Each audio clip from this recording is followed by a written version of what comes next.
triloka tersebut itu kan ada 3. Nah, salah satu dari ketiga itu tuh apa saja gitu? Ya kalau dibicarakan wantah itu sebenarnya nggak etis ya. Namun ya triloka yang pertama, maka di situ tidak pernah membicarakan pertama alam yang disebutkan itu otak, nggak langsung begitu. Yang dia bicarakan itu ada namanya konto. Ya, konto itu rahasia ya. Nah, yang kedua jantung, yang ketiga baru otak. Maka yang dipelajari dari mana dulu? Ya dari konto dulu. Yaitu yang saya maksud alam bawah sadar kita. Karena selama ini kita tuh nggak pernah belajar merasakan dan mengetahui tentang konto. Kita ada itu apakah dari otak, apakah dari jantung? Dari konto awalnya. Maka akhirnya naik kemana? Ke jantung. Setelah ke jantung, akhirnya baru ke otak. Setelah nyampe ke otak, barulah kita tuh sadar bahwa itulah singgasana Tuhan yang sebenarnya. Makanya kita harus mencapai kesadaran yang sangat tinggi dikala kita sudah paham tentang namanya triloka atau trimurti, gitu, atau 3 alam. Jadi Tuhan pun sebenarnya dia singgasananya di 3 alam itu menjadi satu kesatuan yang namanya ahad, yang namanya tunggal. Itu apa? Telu-telunea tunggal kalau bahasa Jawa. Ya, jadi 3 hal ini yang menyatu menjadi satu, itulah sumber kehidupan, artinya itulah sumber Tuhan. Itu yang dinamakan triloko atau trimurti. Banyak lagi sebutan-sebutan tentang itu. Ya, nah letaknya di mana? Letaknya ada di api, letaknya ada di angin, dan letaknya ada di air. Gitu. Bumi berarti tidak termasuk? Bumi adalah wadak. Jadi yang dinamakan ahad adalah 3 hal ini di dalam kesatuan bumi itu tersebut. Ya, jadi bumi adalah tajali badan manusia seutuhnya. Ya, angin adalah napas seseorang, air adalah aliran darah. Ya, lah. Api adalah nafsu manusia yang dikuasai atau yang sumber dari api itu adanya di konto itu tadi. Gitu. Jadi ini ajaran ini sebenarnya mestinya diwedar pada bulan Suro. Namun nggak apa-apa lah, ini sudah memasuki bulan Suro. Maka di dalam bulan Suro sendiri, kenapa kok selalu diperingati? Atau orang Jawa itu banyak yang memperingati bulan Suro. Namun ya saya tidak menyalahkan. Banyak orang yang tidak memahami memperingati di bulan Suro pada 1 Suro. Nah, jadi kalau memperingati di 1 Suro artinya itu memperingati kedatangan tahun baru Saka maupun Hijriyah. Ya, tapi kalau 10 Suro dia sudah menemukan yang namanya Dosaworo. Ada 10 hal yang menjadi penyebab manusia itu ada. Ya, karena Suro sendiri ya dari kata 10, Asyuro pun artinya juga 10. Lah, yang dimaksud 10 itu apakah di 10 tanggal, apakah di 10 kejadian manusia itu ada. Makanya kalau Asyuro sudah, paling-paling nanti artinya Muharram. Muharram artinya apa? Larangan. Ya. Nah, larangan tentang apa? Ya larangan tentang kita itu jangan sampai melupakan 10 hal itu sebagai manusia. Ya, kalau di Jawa di samping Suro itu namanya Rijal. Rijal adalah bibit kawit. Ya. Dan bibit kawit artinya itu terdiri dari 3 hal tadi, yaitu antara air, api, dan angin. Nah, dari situ sudah menyatu, barulah menjadi wiwit. Jadi arti dari Suro di samping Rijal itu bulan wiwit namanya. Gitu. Ya. Jadi ada wiwit, ada kawitan. Beda. Nah, kalau kawitan itu artinya bijinya, tapi kalau wiwit itu sudah mulai menanam biji. Jadi harus bisa membedakan. Nah, beda. Makanya walaupun itu sering diperingati setiap Suro, ada yang puasa, ada yang melakukan ritual begini dan begitu, mungkin arah pemikirannya belum sampai ke situ. Mungkin ada yang sudah pemikirannya sampai begitu tapi diem, nggak mau menyampaikan, nggak mau menguraikan. Yang penting ngajak di dalam bulan Suro, ayo tirakatan, gitu. Nah, tirakat itu apa? Tirakat itu adalah pencarian. Iya, artinya tirakat itu pencarian. Maka di dalam bulan Suro kita itu tirakat, artinya pencarian dari kata atau tembung Jawa Dasawara. Jadi ada 10 macam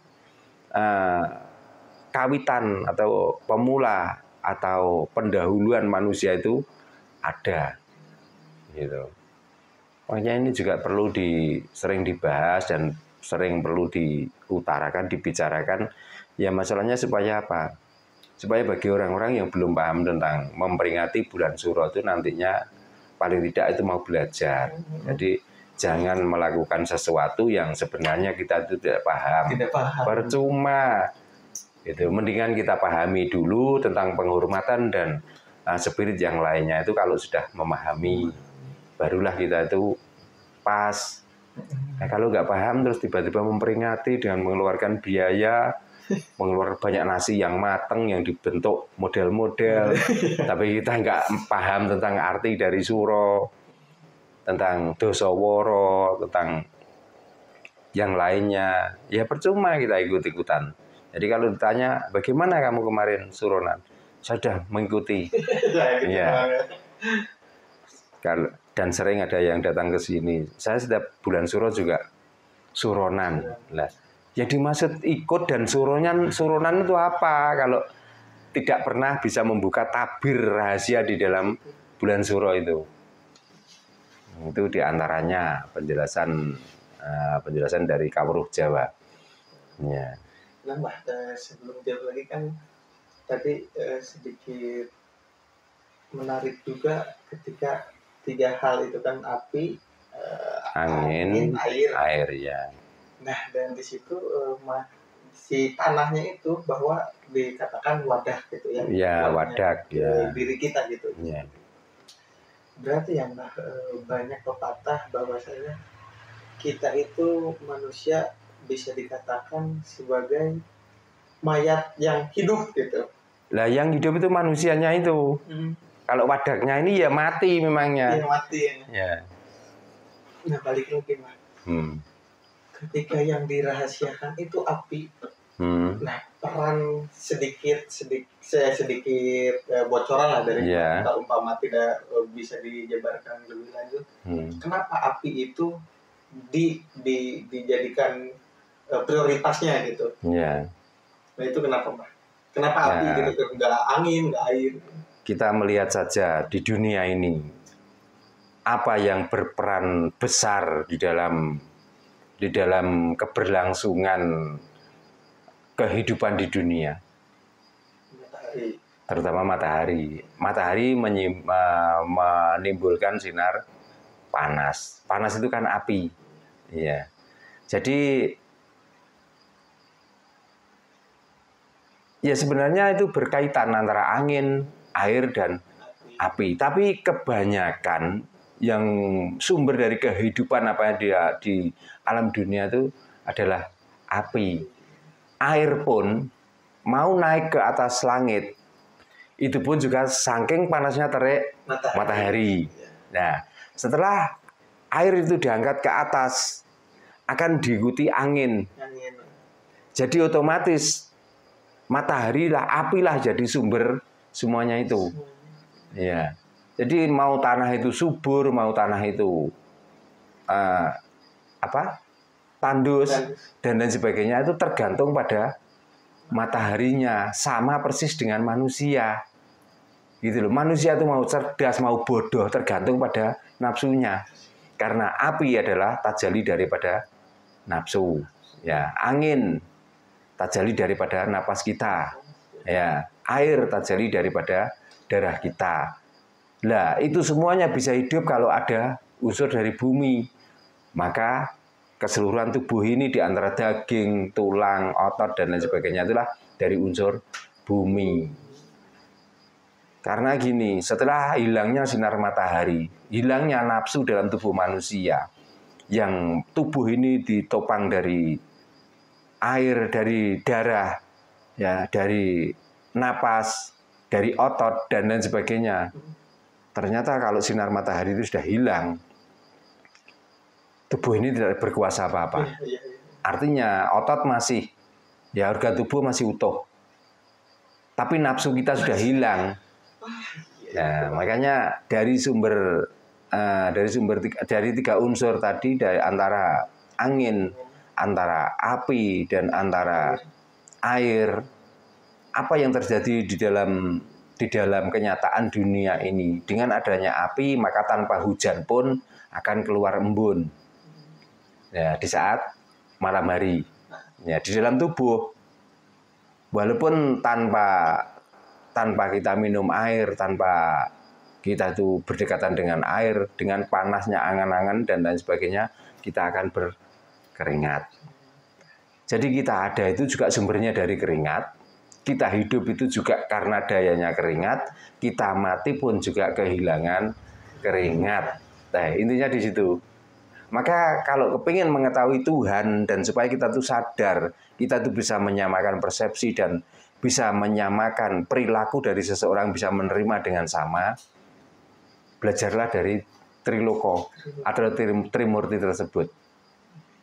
Jadi kalau ada orang pemarah, itu juga dari hawa nafsunya orang itu sendiri. Ada orang pendiam, itu juga dari hawa nafsunya sendiri. Maka orang yang sudah tahu tentang kesetuhunan, kasatuhunan, atau orang yang sudah mengetahui tentang prinsip ketuhanan, maka dia akan diam bicara kalau dibutuhkan. Justru orang yang banyak bicara, yang selalu membicarakan tentang ketuhanan, itulah orang-orang yang tidak paham tentang Tuhan. Jadi cara melihatnya cuma begitu aja.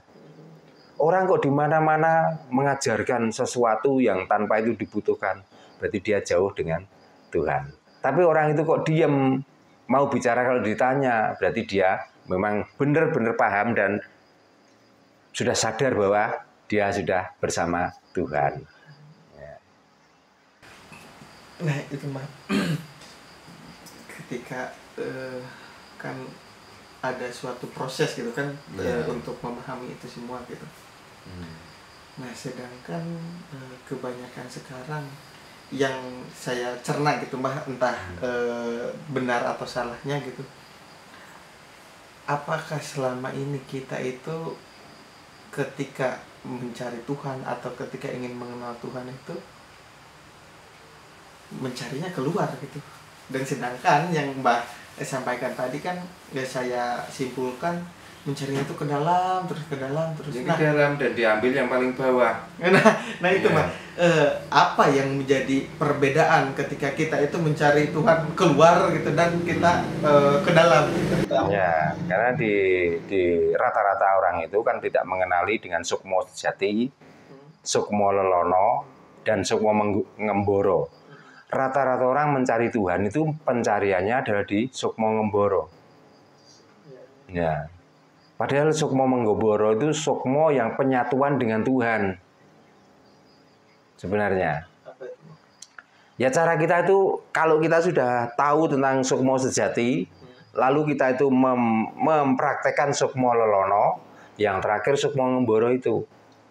Lah kebanyakan orang yang mencari Tuhan itu yang dicari di dalamnya sukmo ngemboro itu. Penyatuan pada Tuhan. Tapi dia tidak belajar untuk mempelajari bersatunya dengan Tuhan dan tidak pernah mempelajari bahwa ini adalah pekerjaan Tuhan. Itu loh.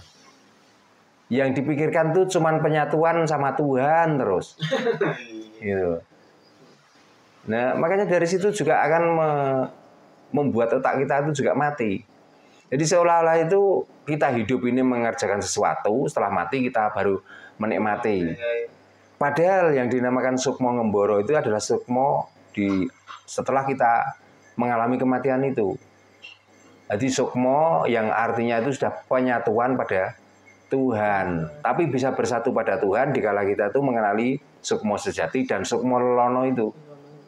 Nah, tanpa mengenali sukmo sejati dan sukmo lelono, kalau bahasa Jawa tangeh lamun bisa menyatukan diri pada Tuhan. Itu loh.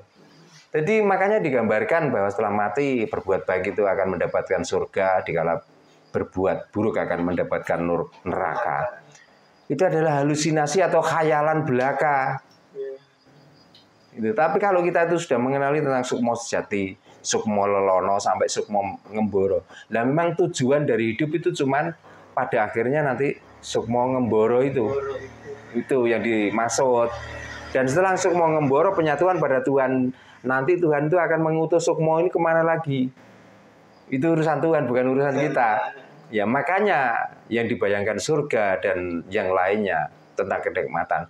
Itu kenikmatan antara sukma dan Tuhan itu sudah menjadi satu dalam satu kesatuan. Itu nggak bisa dibayangkan seperti apa. Makanya kalau dibayangkan nikmatnya berkumpul dengan wanita, itu masih kurang nikmat dibanding sukma bisa mengemboro atau menyatu pada Tuhan itu.